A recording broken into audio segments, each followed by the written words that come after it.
कर्मकाण्डका रूपमा मनाइयौं शहीद दिवस। कसलाई भनिन्छ शहीद? शहीदले देखाएको बाटो बिर्सिन थालिएको महसुस। नक्कली शहीद घोषणाका कारण सक्कली शहीदहरू ओलझेलमा। कसरी अब मूल्याङ्कन हुँदैछ शहीदको गरिमा? शहीद दिवस विशेष द न्यूज रफ्या।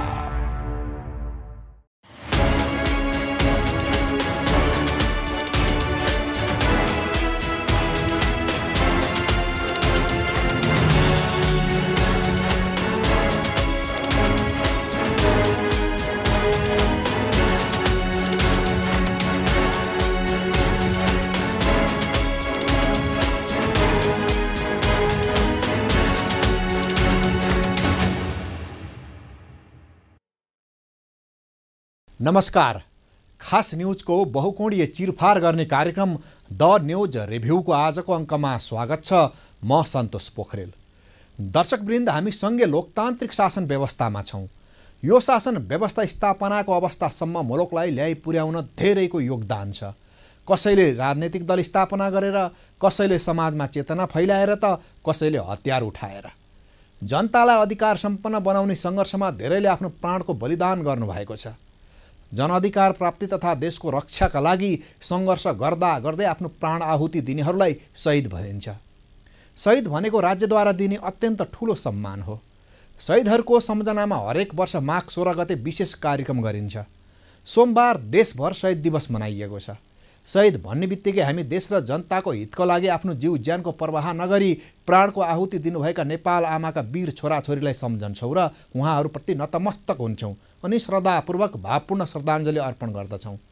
हरेक वर्षको माघको दोस्रो साता सरकारी स्तरमा नै सप्ताहव्यापी रूपमा शहीद सप्ताह मनाउने र माघ 16 गते मुख्य दिनका रूपमा शहीद दिवस मनाउने पुरानै प्रचलन हो। कुनै पनि देशका लागि शहीदले देखाएको बाटो निकै महत्त्वपूर्ण हुन्छ। राज्यबाट कुनै व्यक्तिलाई प्रदान गरिने सम्मानहरू धेरै हुन्छन्। हाम्रो मुलुकका सन्दर्भमा भन्ने हो भने सबैभन्दा ठुलो सम्मान राष्ट्रिय विभूति हो। त्यसपछिको सम्मान भनेको शहीद हो। राष्ट्रिय विभूति र शहीदहरूले तय गरेको मार्गचित्रमा हिँड्नु देशवासीको कर्तव्य पनि हो।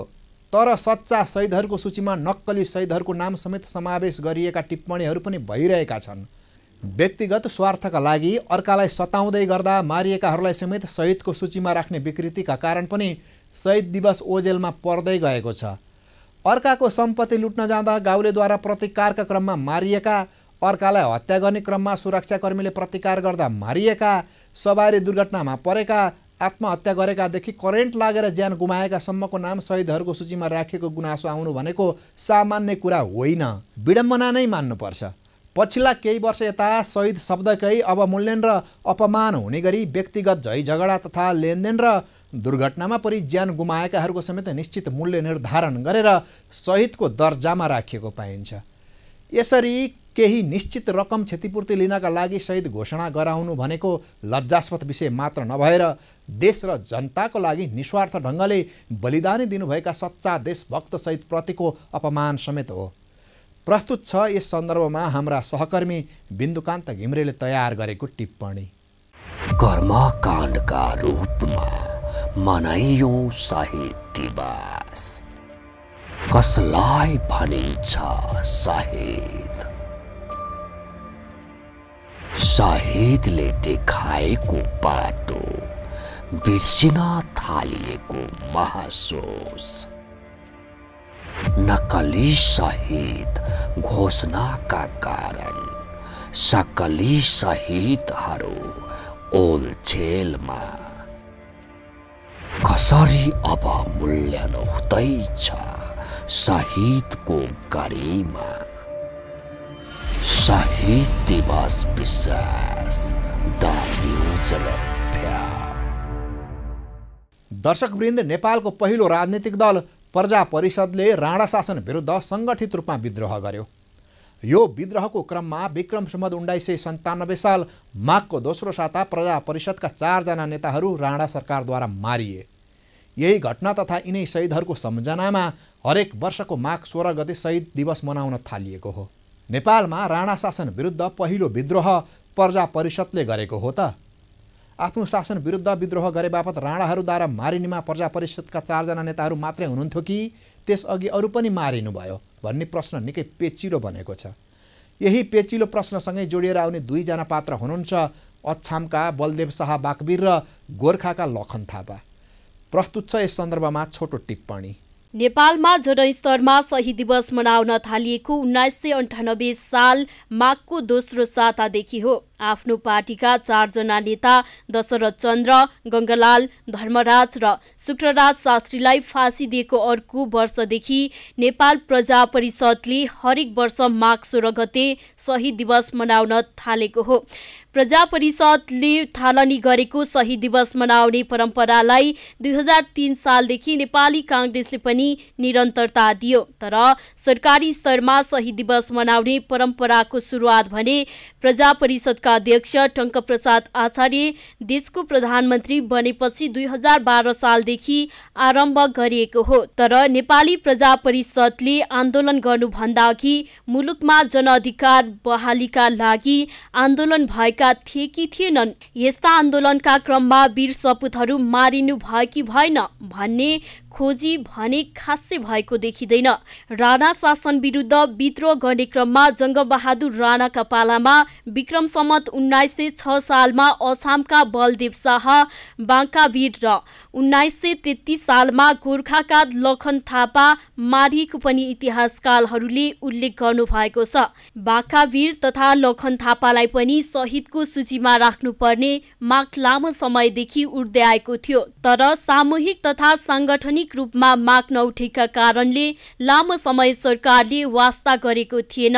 नेपाल आदिवासी जनजाति समुदाय तथा नेपाल मगर सङ्घको सामुदायिक प्रयत्न तथा दबावपछि 2072 सालमा लखन थापा मगरलाई नेपालको पहिलो शहीद घोषणा गरिएको छ। तर बलदेव शाह बाकावीरका सन्दर्भमा भने सामूहिक दबाव पुगेको छैन। जसरी प्रजा परिषदका नेताहरूले राणा शासन अन्त्य गर्ने स्पष्ट उद्देश्य थियो, त्यसरी नै बलदेव शाह बाकावीर तथा लखन थापाले पनि राणा शासन अन्त्यको उद्देश्य बोकेको स्पष्ट छ। तर जसरी प्रजा परिषदका 4 नेताहरूले प्रजातन्त्र स्थापना गर्ने स्पष्ट उद्देश्य बोक्नु भएको थियो, त्यसरी नै प्रजातन्त्र स्थापना गर्ने स्पष्ट उद्देश्य बलदेव शाह बाकावीर र लखन थापा मगरले बोक्नु भएको थियो वा थिएन भन्ने प्रश्नको व्याख्या भने अझै भइसकेको छैन। यसबारे इतिहासविदहरूले अहिलेसम्म यथेष्ट खोज अनुसन्धान नगर्नु दुर्भाग्य हो। कर्मकाण्डका रूपमा मनाइयौं शहीद दिवस। कसलाई भनिन्छ शहीद? शहीदले देखाएको बाटो बिर्सिन थालिएको महसुस।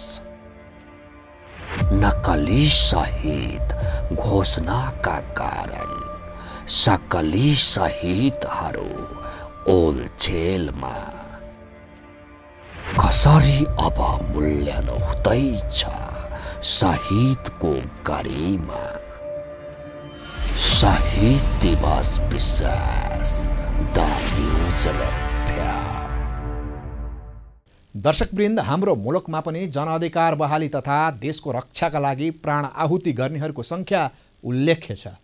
नेपालको पहिलो शहीद बलदेव शाह कि लखन थापा अथवा भीममल्ल भन्ने प्रश्नको उत्तर खोज्ने जिम्मा इतिहासविदहरूको हो। यो जिम्मेवारीमा हाम्रो मुलुकका इतिहासविदहरू चुक्नु भएकै हो।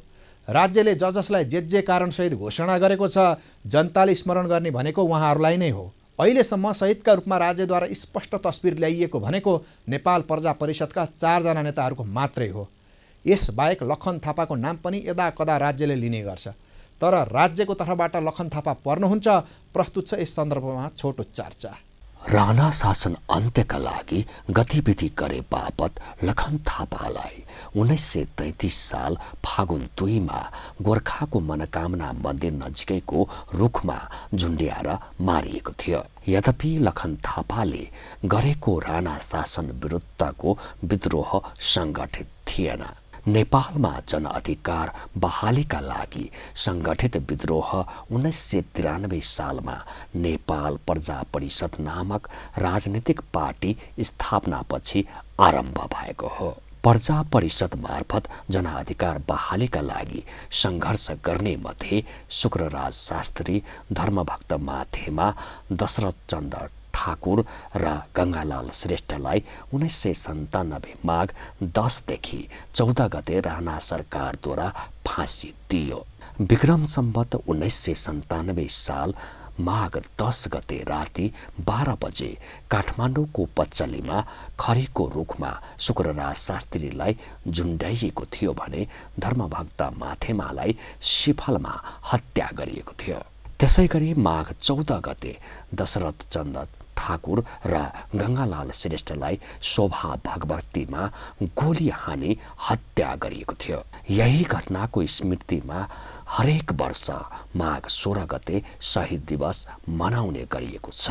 2046 सालको परिवर्तन पछिका कालखण्डमा प्रजातन्त्र स्थापना एवं पुनर्स्थापना तथा विभिन्न समयमा भएका शहीदहरूको सम्झनामा विविध कार्यक्रम गरी शहीद दिवस मनाइँदैछ।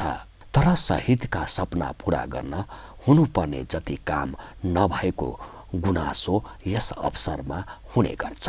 शहीद दिवसका अवसरमा हुने औपचारिक कार्यक्रममा जिम्मेवार अधिकारीहरूबाट शहीदको सपना पूरा गर्नका लागि परेको प्रतिबद्धता भने निरन्तर आउने गरेको छ।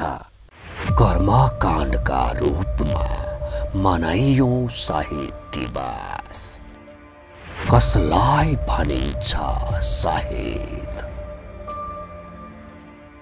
शहीदले देखाएको बाटो, बिर्सिन थालिएको महसुस। नक्कली शहीद घोषणाका कारण सक्कली शहीदहरू ओलझेलमा। कसरी अब मूल्याङ्कन हुँदैछ शहीदको गरिमा? शहीद दिवस विश्वास द न्युज रफ्या। दर्शकवृन्द, 2007 सालको जनक्रान्ति नै जनअधिकार प्राप्तिका लागि अन्तिम आन्दोलन भइदिएको भए सक्कली शहीदको नक्कली शहीदको छुट्टिने थियो। तर जनअधिकार बहाली हुने र खोसिने सिलसिला नेपालमा धेरै पटक जारी रह्यो, जसका कारण को सक्कली शहीद को नक्कली भन्ने विवाद उत्पन्न हुन पुगेको छ। जननिर्वाचन संविधान सभाद्वारा शासन व्यवस्थाको तय गरी निर्कुल 2007 सालको जनक्रान्तिले नै गरेको थियो। शहीदले देखाएको मूल बाटो नै यही थियो, तर संविधान सभाको निर्वाचन नै हुन सकेन। 2007 सालमा स्थापित प्रजातन्त्र खोसेर 2017 सालमा तत्कालीन राजाद्वारा फेरि निरङ्कुश शासनको सुरुवात भयो। पञ्चायती व्यवस्थाका नाममा सुरु भएको निरङ्कुश शासन 30 वर्षसम्म चल्यो। यो अवधिमा जनअधिकार प्राप्तिका लागि धेरै सङ्घर्ष भए, यस क्रममा धेरैले ज्यान गुमाउनु पर्यो। 2046 सालको जनआन्दोलनद्वारा प्राप्त उपलब्धि 2059 असोज 18 गते राजाद्वारा फेरि खोसियो। जनताहरूले फेरि आन्दोलन गर्नु पर्यो। यस क्रममा धेरैले प्राणको आहुति दिनुभयो। 2007 सालको जनक्रान्तिले तय गरेको उद्देश्यलाई 2062-63 को जनआन्दोलनले मात्रै पूर्णता दियो। 2007 साल यताकै 55 वर्षको अवधिमा जनअधिकार बहालीका लागि धेरै पटक आन्दोलन भए। यस क्रममा शहीदहरूको सङ्ख्या पनि निकै ठुलो हुन पुग्यो। प्रस्तुत छ यस सन्दर्भमा छोटो चर्चा। 1997 सालको विद्रोहका शहीदहरूको सपनाप्रति बेमानी नभएको भए अरू हजारौंले शहादत प्राप्त गर्ने स्थिति आउने थिएन। पछिल्ला दिनमा शहीद दिवसलाई कर्मकाण्डमा मात्रै सीमित गरेको छ। आफ्नो निजी स्वार्थका क्रममा मारिएकाहरूलाई पनि राजनीतिक दाउपेचका आधारमा शहीद घोषणा गरिदिने विकृति मुलुकमा बढेर गएको छ। को वास्तविक शहीद, कसलाई राजनीतिक दाउपेचका आधारमा शहीद घोषणा गरिएको हो भन्ने भेउ नयाँ पुस्ताले पाउन छाडेका कारण शहीद शब्दकै अवमूल्यन भएको छ। शहीद दिवसको गरिमा घटेको छ।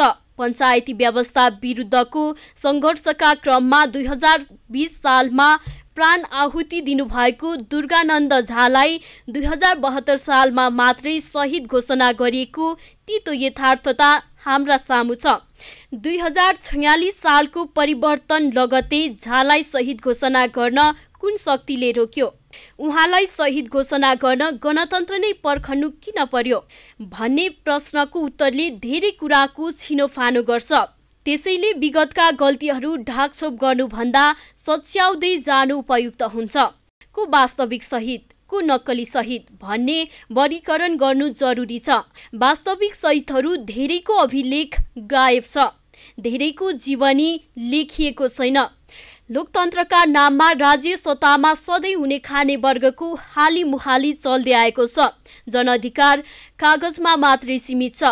वास्तवमा पञ्चायत कालमा शहीद दिवस मनाइनुको र यति बेला शहीद दिवस मनाइनुमा तत्कालीन अन्तर देखिन्न। संख्या ठुलो भएकै कारण पनि शहीदको गरिमा घटेको हो। शहीद उपाधि दिनु र शहीद दिवस मनाउनुको मुख्य प्रयोजन भनेको जनअधिकार तथा मुलुकको प्रतिष्ठाका निम्ति सङ्घर्ष गर्न नयाँ पुस्तालाई प्रेरणा मिलोस् भन्नका लागि हो। तर पछिल्ला दिनमा शहीदको अवमूल्य गरिएको छ। नारा र भाषणले मात्रै शहीद दिवस मनाउनुको सार्थकता हुँदैन। पहिलो कुरा त शहीदहरूले चाहे अनुसार मुलुक अघि बढाउनु पर्छ। बलदेव शाह बाकावीर र लखन थापादेखि पछिल्ला स्वतन्त्रताका आन्दोलनमा शहादत प्राप्त गर्नुहुने शहीदको सम्झनामा गोकर्णका शहीद स्मारक बनाउने भनिएको पनि एकादेशको कथा भएको छ।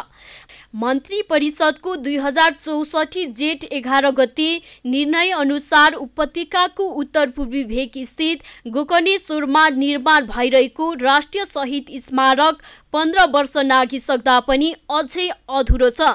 यता गोकर्णेश्वरमा निर्माण भइरहेको शहीद स्मारक हालत पनि काठमाडौँको टुडीखेल स्थित शहीद गेटको जस्तै हुने त होइन भन्ने आशंका जीवित छन्। अर्कै उद्देश्यका लागि मरेका नक्कली शहीदको नाम शहीद स्मारकमा पनि सर्ने सम्भावना जीवितै छ। कर्मकाण्डका रूपमा मनाइयौं शहीद दिवस। कसलाई भनिन्छ शहीद? शहीदले देखाएको बाटो, बिर्सिन थालिएको महसुस। नक्कली शहीद घोषणाका कारण सक्कली शहीदहरू ओलछेलमा। कसरी अवमूल्यन हुँदैछ शहीदको गरिमा। शहीद दिवस विश्वास द न्युज रफ्या। दर्शकवृन्द, शहीद भनेको अत्यन्तै सम्मानजनक दर्जा हो। यस्तो सम्मानमा कसैको पनि स्वार्थ हाबी हुनु हुँदैन। सामान्य विवादमा वा एउटा कुनै फरक उद्देश्यमा मारिनुभएका व्यक्तिहरूलाई पनि राजनीतिक दबावका आधारमा शहीद घोषणा गरेका उदाहरण पनि नेपालमा छन्। यस्ता घटनाले वास्तविक शहीदको अवमूल्यन भएको जग जाहेर नै छ। शहीद घोषणा पनि राजनीतिक भागबण्डाको आधारमा गर्ने नराम्रो प्रचलन बढेर गएकोले शहीदको अपमान बढ्दै गएको हो। शहीद घोषणा गर्ने निकायले वास्तविकताको आधारमा मात्र घोषणा गर्नुपर्ने हुन्छ।